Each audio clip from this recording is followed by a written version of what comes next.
All right, guys, we're here in Florida. And a few days ago, I went to Miami for the first time, no, for the second time in my life. I went there when I was like 8 or 9 years old for a competition of my mother. And I had never met a rich person up until the age of 18 years old. And my goal since I was like extremely young was to buy a mansion for my mother and retire my father.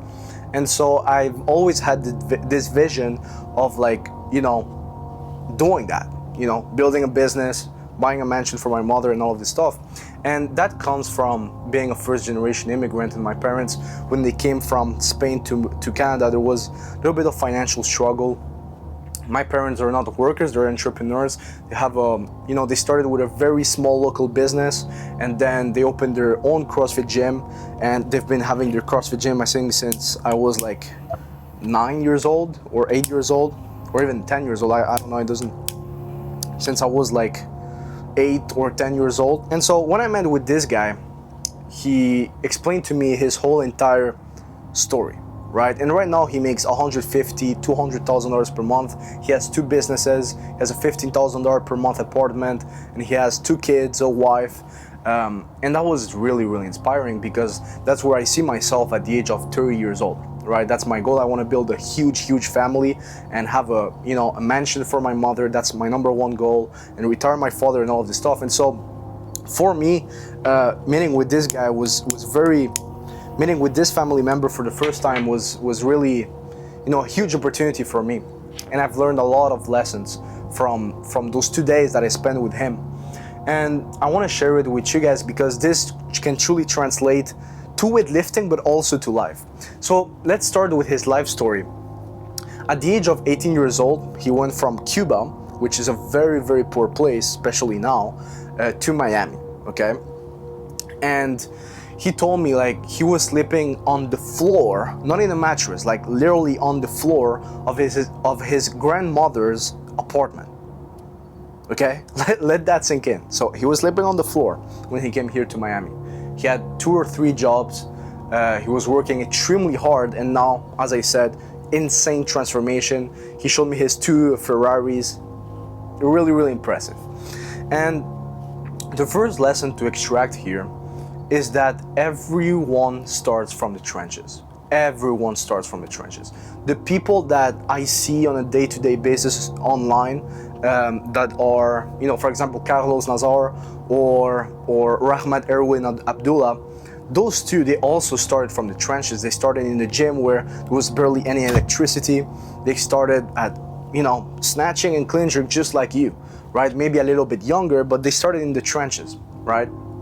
For example, Oscar Figueroa, he's an Olympic champion. He had multiple surgeries before becoming Olympic champion. He bombed out at the Olympic Games once, and he almost bombed out a second time in London, and then he won Rio at the age of 35, 36 years old. And what I'm trying to say here is that I hear this so much, and it's, wow, Brian, you have an incredible talent. Or the people at the TV, they're very talented. And the saying that he told me about this, it was, talent comes after 10 years of hard work. For example, me, when I started with lifting, I truly sucked. At the age of 10, 11 years old, there was girls the same age or even younger that were beating me, right? And so if I would have quit in the first year or 2 of weightlifting, I would have never found out that I had talent for this, right? Even now I'm snatching 155, 160 kilos, I'm clean jerking 180, 185, and I've gone through 2 surgeries, I've gone through a few injuries. Why? Because I'm in the high level, right? And I was stuck for over 8 months with this surgery where I could not recover, right?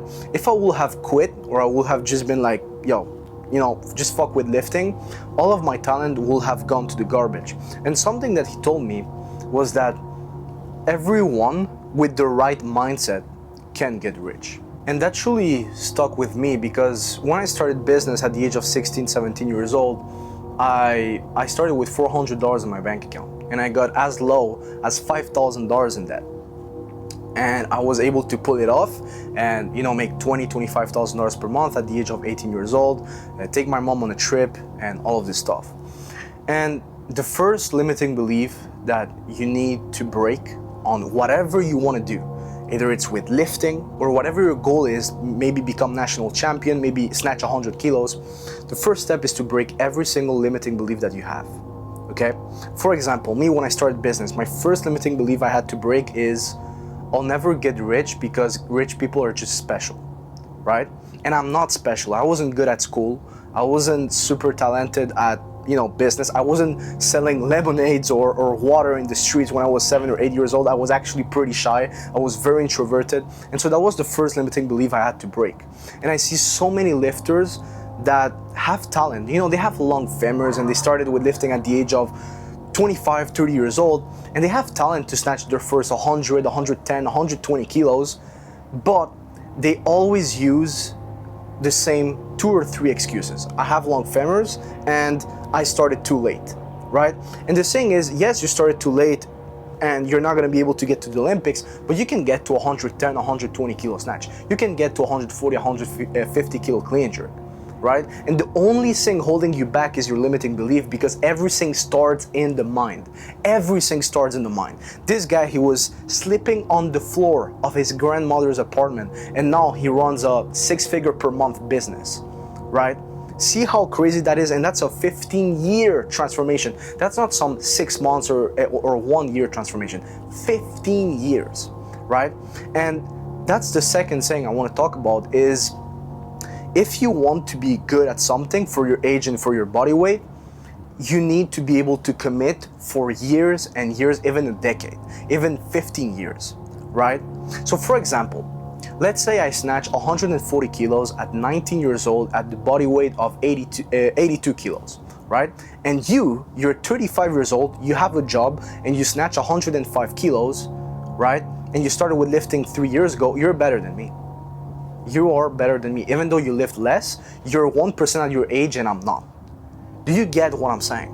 So the number one thing you need to focus on is on becoming 1% at your age and body weight, or becoming 1% in your own little niche, right? That needs to be your goal. And for me, for example, my number one goal in 2026, 2027, 2028 is to become number one as a weightlifting coach online.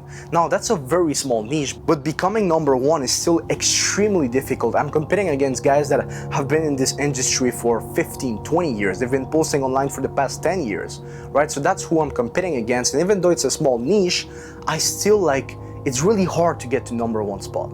And that needs to be your goal. For example, in weightlifting, take your body weight, take your age, and try to become 1%. Right? Doesn't matter if you're a master athlete. Doesn't matter if you start at the age of 32 years old. Doesn't matter if you have long femur. Doesn't matter if you're fat. Doesn't matter. Just try and become 1% at everything that you do. For example, let's say right now you're chubby and you're fat and you're 33 years old. If you become shredded at the age of 33 years old, how many people at 33 years old are actually shredded, right? And so the thing is that we're always comparing ourselves to the people in the TV, or people on social media with Ferraris at 17 years old, or people at the TV who are lifting 180 kilos snatch, and we're like, oh, I'll never get there, right? Oh, this guy is so talented, that's why he's there, right? But first of all, you don't know how much he suffered in order to get there. That's first of all. Second of all, you can become better than him at your age and body weight, right? And third of all, it's not about comparing yourself to other people, but it's about comparing yourself against your version of yourself 6 months ago, right? And so if you added 5 kilos to your total or 10 kilos to your total in 6 months, you need to ask yourself, why didn't I add 20, 25? Which is the good progression, because 5 kilos, 10 kilos, that's very mediocre to add in 6 months. But adding 15, 20 kilos, that's a very good progression. Not many lifters do that. So that's what you need to focus on. Right? Let me give you another comparison. Let's say now I'm snatching 160 kilos, right? And at the end of 2027, I snatch 162. And let's say now you're snatching 80 kilos. And at the end of 2026, you're snatching 95, 100 kilos. You made a better progression than me, even though I'm lifting more on paper. So you should be proud of yourself. Not proud of yourself because you beat me, but proud of yourself because you made a crazy progression. So that's rule number one. Is break your limiting beliefs, and rule number 2, stop comparing yourself to others and start comparing yourself to yourself 6 months ago. Those are the 2 main lessons that I learned from that encounter. Third lesson, it doesn't matter where you come from, you can always get to the top. This guy at the age of 22, 23 years old, he was working on the very small local business that his parents had. 23 years old, guys. Okay, this guy, he didn't have an university degree. This guy didn't go to, he didn't go to university until the age of 23, 24 years old, right? And look at where he is now, 35 years old, self-made millionaire, right? So it's not about where you come from or how you start, it's all about how you finish, right? And in order for you to finish in a good place, you need to stop using where you come from as a limiting factor to where you're going to end up. If I would have started business, for example, as no one ever became a self-made millionaire as a business owner in my family, or no one did online business in my family before me, so I'm not gonna be able to do it, I will not be here. You get what I'm saying? I will not be in Florida. I will not have taken my parents to a very nice trip in Europe, or become financially free at the age of 19, 20 years old. Same thing with my weightlifting. If I would have been like, oh, all of these guys are taking doping, I could not compete against them and become the first youth world medalist of my country, I would have never gotten to the point where I am a youth world medalist. You get what I'm saying? So it's like, stop focusing on the external and start focusing on the internal, on becoming 1% better each and every single day. And this is something that I tell to one of my athletes. He was like, hey man, like I truly want to wait until I'm like at the 120 kilo snatch and 150 kilo clean jerk in order for me to compete at my first competition. And I'm like, no. Now you're lifting 75 kilo snatch. Now you're lifting 100 kilos. Now it's the time to compete for the first time. Now it's the time, because guess what's going to happen? Right now you're training alone and you're the guy who lifts the most at your gym. But once you go out for a competition and you see guys lifting 110, 115 kilos at 30 years old, and you see how they warm up, you see their character, you're going to see that they're not special. You're going to see that they're not special. The main thing that I saw in Caden Kehoe, which he's a national team member and he's like a Pan American champion and he lifts way more than me in the clean and jerk, was this guy, he's not more talented than me. He doesn't do any crazy training system. In fact, I have a better training system than him, in my opinion. The only thing that this guy doesn't have is limiting beliefs. He doesn't saying that in order for him to clean and jerk 215 kilos at 85 kilo body weight, he needs to be, on doping or to not play it fair. This guy, completely clean, and he clean jerked 208 kilos in front of my eyes. And I was like, damn. And that was the main thing that I saw from him. Wasn't the training system, wasn't the way he warmed up, wasn't the accessories, it was his mindset. It was everything is possible. Everything is possible. And he doesn't talk trash about anyone.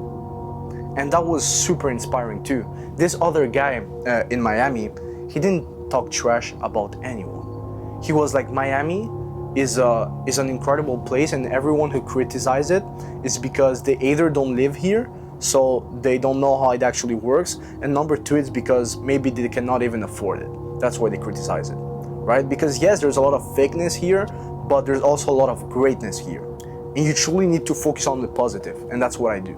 He literally told me that, and I was like, damn, that's some good game. And so the three main lessons going into 2026 is to stop using where you come from as an excuse. Remove every single limiting belief that is not serving you. And last lesson, which is what I'm going to talk about now. If you hold envy or bad emotions towards someone, that is what is going to hold you back from the next level. So this guy, he was having some troubles with his parents back when he was younger.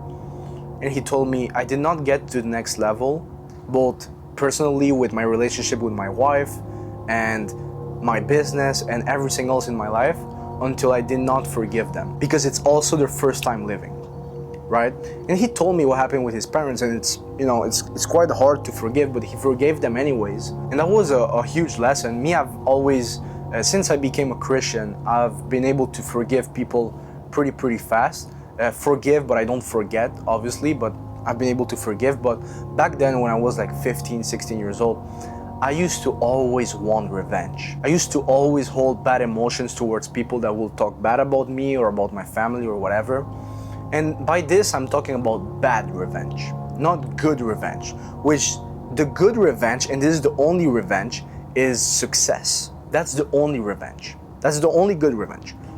But holding bad emotions towards someone else, especially someone that has been there since you were young, is not something that is going to help you. Therefore, you should remove it. Every single thought or opinion that doesn't help you level up, you should absolutely remove it from your life. For me, for example, when I'm depressed for a week or 2 weeks or even 3 weeks, I'm not like I have depression. The way I take it is that God is trying to show me that I'm doing certain things that are bad for me, right? And 100% of the times in my life where I've been depressed for 2, 3, 4, 5, 6 weeks, it was because I was either holding back the emotions towards someone else, or because I was doing some very bad habits that were destructive for me. And that is something very hard to do, but if you pray about it and you actually think about it and you truly take your time to apply all of these lessons, like, you're going to be able to do it. Because here's the thing, me personally, I cannot forgive someone once, right? I've had some family members do some not good stuff, and I haven't been able to be like, okay, I forgive them once and then they're forgiven. I've had to forgive them multiple times in my mind, right? Because sometimes when something pops off after 6 months, some bad stuff that someone else did to you, you're like, oh, that's what you need to remove. And that's when you need to be, okay, I forgive them again, and I forgive them again. And you pray about it and you're like, please, Lord, help me forgive them. And repetition always carries conviction, right? This is not only about forgiveness, but it's also about whatever other aspect you're struggling with in your life. So I truly hope that this helps you, those 3 or 4 lessons that I learned from, or that were reminded to me by this very successful entrepreneur.